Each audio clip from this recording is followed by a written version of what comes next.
Bismillahirrahmanirrahim. Assalamualaikum warahmatullahi wabarakatuh. Alhamdulillahirabbil alamin. Wassalatu wassalamu ala asrafil anbiya'i wal mursalin wa ala alihi wa ashabihi ajma'in. Alhamdulillah yang sama-sama kita hormati Ketua Umum Majelis Ulama Indonesia Kiai Haji Muhyiddin dan juga kepada Wasekjen Bapak Muhammad Rafiq. Namanya sama-sama saya, bedanya hanya yang satu Rafiqul Umam, yang satu Rafiq Thoyib. Jadi ini sama, serupa tapi tak sama. Dan juga sahabat-sahabat saya yang hari ini hadir dari berbagai penjuru tanah air. Saya lihat dari sudut Aceh, Kalimantan, bahkan saya melihat sahabat saya yang sudah puluhan tahun saya tidak ketemu. Saya lihat ada di layar ini. My brother Muhammad Ali Gufron. Ini juga beliau banyak sejarah yang beliau ketahui. Assalamualaikum sahabatku yang telah. Jadi saya baru ketemu di sini nih selama ada WA. Waduh, alhamdulillah Mas Rafiq nih. Ya, nanti kita. Bang Rafiq gimana kabar Bang Rafiq? Waduh, baik, ini siap. sama Anap itu ya sohibul banget nih. Itu di situ ya. Ya, nanti saya call ya. Pak, ya. Mohon HP-nya nanti di chat di layar ya. Insya Allah. Kita chatting ya, lagi. Alhamdulillah. Alhamdulillah. Ya, terima kasih buat teman-teman semuanya yang mendukung acara ini, terutama kedua orang penulis, Pak Thawab Zaharat dengan Pak Afifi, ya, yang hari ini juga ada perwakilan salam kepada kami Lembaga Wakaf dari Pak Bambang selaku penerbit buku, di mana Pak Bambang dan penulis Pak Thawab, mereka berinisiatif bahwa tujuan mereka menulis buku ini adalah untuk memberikan, ya dengan Pak Afifi ya, memberikan penyadaran gitu kepada generasi-generasi muda, terutama generasi milenial yang kiblat bacaannya itu sudah ada di HP. Kiblat bacaannya itu lebih pada medsos. Sehingga mereka berupaya menghadirkan buku Banjir Darah ini, ya, buku Banjir Darah ini kalau dibaca seolah-olah kita memang terbawa dalam cerita ini. Saya begitu mendapatkan hadiah buku ini dari sahabat saya, Thawab Zaharon, yang saya cari pertama adalah peristiwa di kampung saya tinggal. Memang ternyata manusia itu cenderung pada kampung halamannya. Yaitu kisah Amir Hamzah. Bagaimana dia dibantai, bagaimana perjalanan sejarah hidupnya dia belajar. Ya akhirnya kesultanan-kesultanan di Sumatera itu dihabisin. Ya, kesultanan, sampai kesultanan-kesultanan kecil pun dihabisin. Mungkin saya sempat menyampaikan ke Mas Thawab, bila perlu dilanjutkan ada Banjir Darah 2 yang meliput langsung ke desa-desa di wilayah seluruh penjuru tanah air. Karena ada hal yang saya sampaikan waktu itu, Mas Thawab, waktu saya bertemu dengan beliau, ada satu hal ya, yang perlu diketahui masyarakat. Kenapa cepatnya Partai Komunis Indonesia itu menyebar ke seluruh penjuru tanah air? Ini ada faktor-faktor tertentu. Makanya disebut ada memang pelaku komunisme itu, ada memang yang korban. Nah, siapa? Kalau di kampung saya, Sumatera Utara, Labuhan Batu tempat tepatnya ya, Labuhan Batu sekarang dibagi 3 Labuhan Batu Utara. PKI itu jadi singkatan Partai Khalifah Indonesia. Ya. Sehingga banyak sekali ulama-ulama, tokoh-tokoh yang bergabung di dalamnya dan ternyata target dibunuh. Ya. Jadi luar biasa. Jadi mereka tuh PKI itu menciptakan di daerah namanya partai, kalau mungkin di Jawa katanya ada partai kiai ya gitu ya. Ya. Tapi di Labuhan Batu partai khalifah karena di sana orang Sulu. Sulu itu namanya kalau tertinggi orang Sulu itu khalifah. Orang yang karena ini partai khalifah Indonesia banyaklah tokoh-tokoh yang mengikuti partai ini. Sehingga ternyata mereka target. orang komunis yang ada di pemerintahan memasukkan data mereka adalah komunis. Yang harus juga dibunuh. Akhirnya banyak ulama-ulama di Labuhan Batu itu terbunuh akibat fitnah yang luar biasa ini. Nah, untuk itu buku ini saya sarankan agar dibaca, dimiliki. Nah, masing-masing rumah anak-anak kita baca ini buku supaya mereka tahu sejarah sebenarnya. Insya Allah bagi yang malas baca, membacanya asik. Saya termasuk orang yang malas baca tapi membacanya asik. Seolah-olah kita dalam dunianya. Nah, berbicara tentang tema bedah buku kita hari ini adalah wakaf mulia dan komunis bengis. Ini ada sejarah yang kita katakan mungkin sejarah yang terputus di kalangan pemuda-pemuda muslim. Islam ketika Rasulullah berkuasa, diangkat menjadi pemimpin, diangkat menjadi presiden, diangkat menjadi kepala negara di Madinah, tepatnya pada tahun 624 Masehi. 624 Masehi. Rasulullah jadi presiden. Bahkan konstitusi pertama yang tercatat dalam sejarah dunia adalah Piagam Madinah. Itu saya dengar langsung dari Profesor Dr. Jimli Asidiki selaku pakar hukum Indonesia. Jadi itu konstitusi pertama yang tertulis. Jadi peradaban dunia ini, peradaban politik, peradaban ekonomi, peradaban tata negara diawali dari Islam. Yaitu Rasulullah Shallallahu Alaihi Wasallam. Dan jelas standar operasional prosedur menata negara, menata politik, menata ekonomi. Ada tuntunannya langsung wahyu. Enggak ada itu sahabat-sahabat alumni Oxford University, dokter, enggak ada. Coba sahabat, Amerika pun belum ada jangan-jangan pada saat itu. Yang ada Romawi dan Persia. Dua negara adik kuasa pada saat itu. Dan tidak memandang Makkah Madinah karena tidak ada kekayaan alamnya.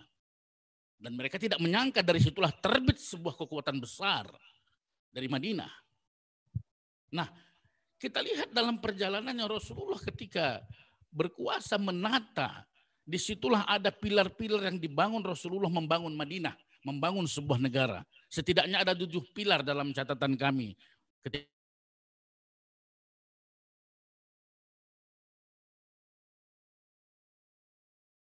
Dan pilar ekonomi. Dan itu ditata berdasarkan petunjuk Al-Quran.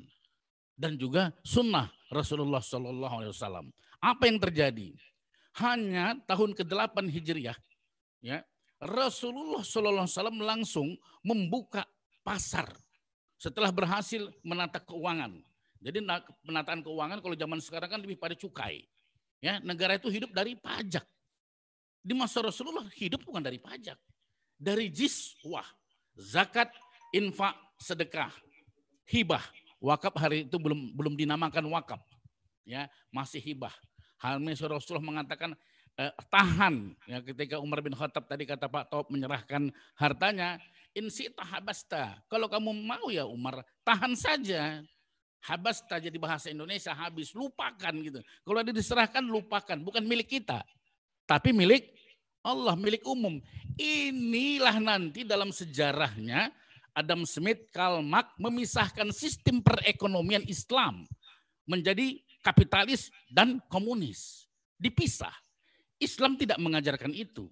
Ketika dibuka pasar Madinah oleh Rasulullah SAW, itu pengusaha-pengusaha Yahudi yang menguasai tatanan ekonomi dalam 8 bulan rontok. Sekarang juga kan Yahudi yang menguasai ekonomi. Jadi di belakang Yahudi, di belakang komunisme dan kapitalisme, sebagai dikatakan Kiai Muhyiddin tadi, adalah Yahudi. Memang ini biang kerok keributan dunia.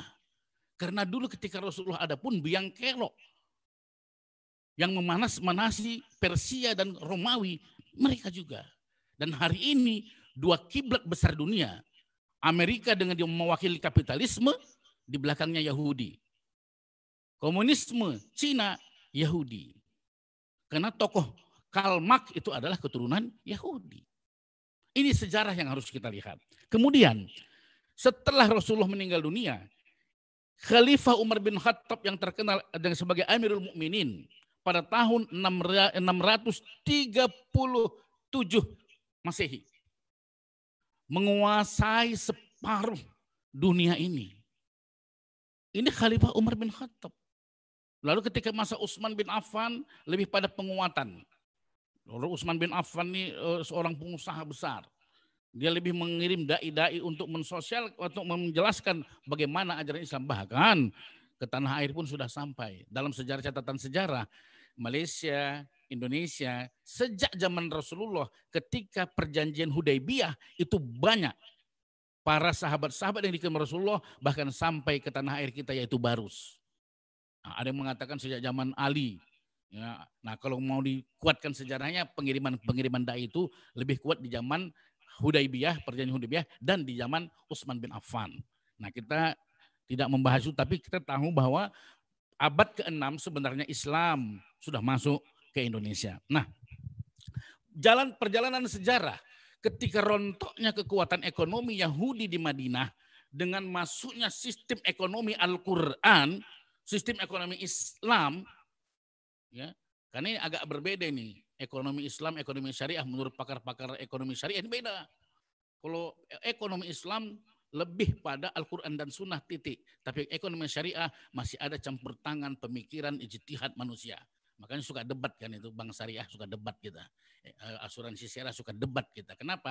Karena di sana sudah masuk kaidah-kaidah ya yang dibentuk oleh manusia. Gitu ya. Nah, kemudian setelah itu mereka terus berjuang bagaimana menghancurkan Islam. Ketika Rasulullah hidup ingin dibunuh, tidak bisa dibunuh, maka sumpah mereka cuma satu, bunuh ajaran Muhammad. Nah, mereka menguasai. Makanya kalau kita lihat bagaimana cerita Pak Habibie, mereka mengikuti sistem Al-Quran tapi tidak meyakininya. Mereka sholat tahajud, mereka bangun tengah malam tapi bukan tahajud. Karena di tengah malam itu ternyata dalam penelitian kedokteran jam 1/4 malam, jam 2 malam itu kalau kita bangun itu luar biasa, ada satu zat yang turun dari tumbuh-tumbuhan itu masuk ke sistem tubuh kita yang membuat kita segar dan otak kita pun hidup. Kenapa? Sistem sel bekerja dari jam 10 sampai jam 2 malam. Ini pakar-pakar kedokteran yang saya baca. Sehingga di Jerman sekarang ada program penyembuhan rumah sakit itu jam 2 malam pasien dikeluarkan untuk menghirup. Kenapa? Di situ tumbuh-tumbuhan lagi kawin, mengeluarkan sel telur dan kelopak bunganya. Dan itu bagus dihirup oleh manusia.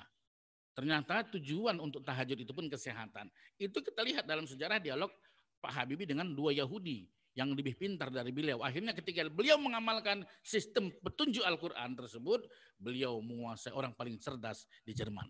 Ini sejarah. Nah, kemudian sumpah oleh Yahudi itu terus menghancurkan ajaran Islam, mereka berencananya ribuan tahun. Maka pada abad ke-18 muncullah Adam Smith yang mengajarkan ekonomi kapitalis. Bahwa ekonomi itu harus kita yang mengaturnya. Negara total mengaturnya. Muncullah kaum borjuis ya, dan proletar. Sehingga ada kaum pemilik modal, ada kaum proletar, buruh. Nah, inilah yang termasuk Karl Marx sebenarnya adalah termasuk golongan kapitalis. Tapi dia protes terhadap kebijakan kapitalis dan dia pun Yahudi. Maka dimunculkanlah teori Karl Marx. Ya, nabinya itu Karl Marx kalau kita bilang kan. Das Kapital, itu kitabnya Das Kapital. Ya, kalau kapitalis itu nabinya kan Adam Smith. Ya, Adam Smith.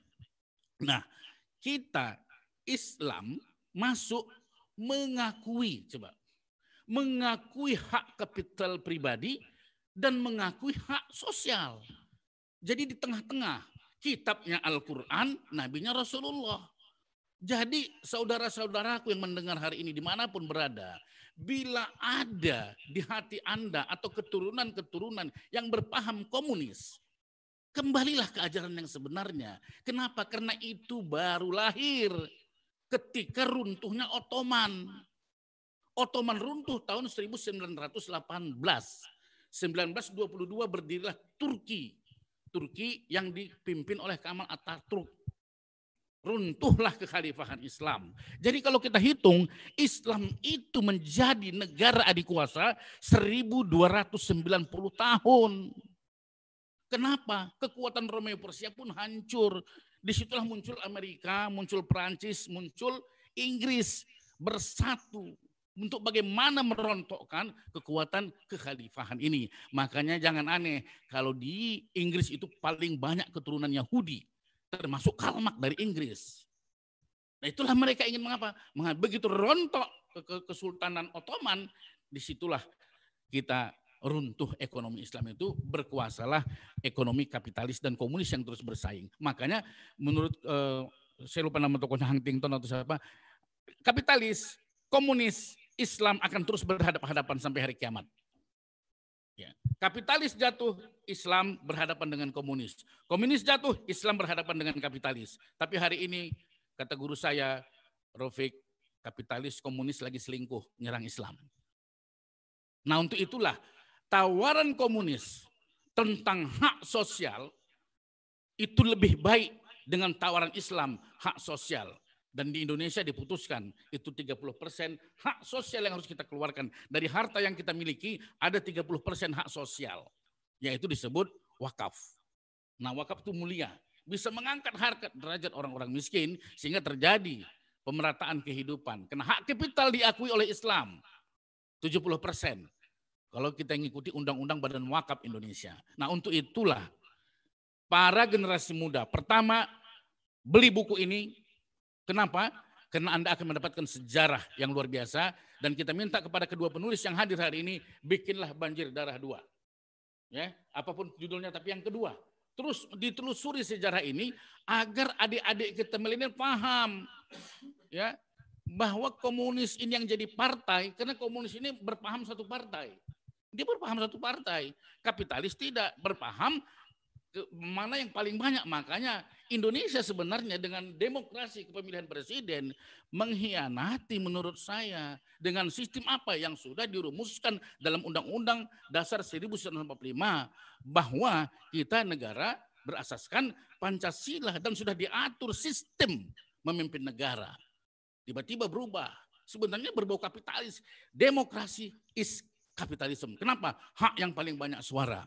Kapitalis itu kan menghimpun, siapa yang pemilik modal dia berkuasa, kaum borjuis. Maka lahirlah borjuis.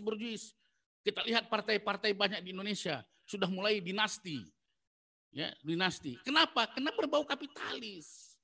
Nah, untuk itulah adik-adik, silahkan baca buku ini dan saudara-saudaraku, baik itu yang jadi korban menjadi PKI sebenarnya tidak PKI, maupun yang mempertahankan, dulu ayah saya dulu tokoh PKI. Karena saya lihat ini anak Pak DN Aidit ini sering di TV, ya, bila perlu kapan bisa silaturahmi dengan beliau, cobalah kembalikan bahwa komunisme ini adalah pemikiran manusia di abad ke-20. Ajaran Islam jauh di abad ke-6. Jadi untuk itu kembalilah komunisme, kapitalisme, yuk kembali kepada ajaran syariat Islam. Kenapa? Karena Inggris yang pusat di mana Yahudi banyak berkumpul di sana sudah menjadi pusat syariah dunia. Mudah-mudahan ini menjadi kesadaran kita atau mungkin yang lain-lain gelisah dengan bangkitnya kekuatan ekonomi Islam ini sehingga mulai memburuk-burukkan Islam. Kita selaku umat Islam tidak perlu marah. Ketika kita diburukkan berarti Islam itu adalah pilihan. Lihat di Eropa. Saya dengar dari teman-teman saya sudah mulai berbondong-bondong masuk Islam. Insya Allah Islam ya'lu wa la yu'al alaih. Semoga ini bermanfaat dan kami dari Lembaga Wakaf Majelis Ulama Indonesia Pusat mengucapkan terima kasih yang sebesar-besarnya atas acara ini dan kehadiran saudara-saudara kami dalam event yang luar biasa ini. Dan terima kasih yang sebesarnya buat penerbit yang telah mewakafkan ya, setiap buku yang dijual ini mereka mewakafkan. Jadi inilah benar-benar penulis buku ini ketika menemukan di dalam sejarah itu pentingnya kehidupan sosial dan mereka tahu bahwa wakaf adalah salah satu solusi yang diajarkan oleh Islam, bahkan satu-satunya agama yang mengajarkan sistem keuangan wakaf itu adalah Islam. Itu terdapat dalam ensiklopedia Amerika. Maka mereka berinisiatif menyerahkan ya setiap pembelian buku ini diwakafkan. Jadi kami mengucapkan terima kasih kepada penerbit Mas Bambang yang hari ini nggak sempat hadir. juga Pak Afifi, bil khusus Pak Thawab Zaharon yang juga mewakafkan dari royalti yang dimilikinya. Kita doakan semoga Allah memberikan kelapangan pada beliau dalam segala urusannya, dunia wal akhirah, dan semoga kita yang hadir pun hari ini menjadi saksi. Insya Allah kita pun dikumpulkan nanti di negeri akhirat bersama-sama. Amin ya rabbal alamin. Terima kasih yang sebesar-besarnya saya ucapkan kepada seluruh panitia, dan saya kembalikan kepada moderator. Terima kasih. Assalamualaikum warahmatullahi wabarakatuh.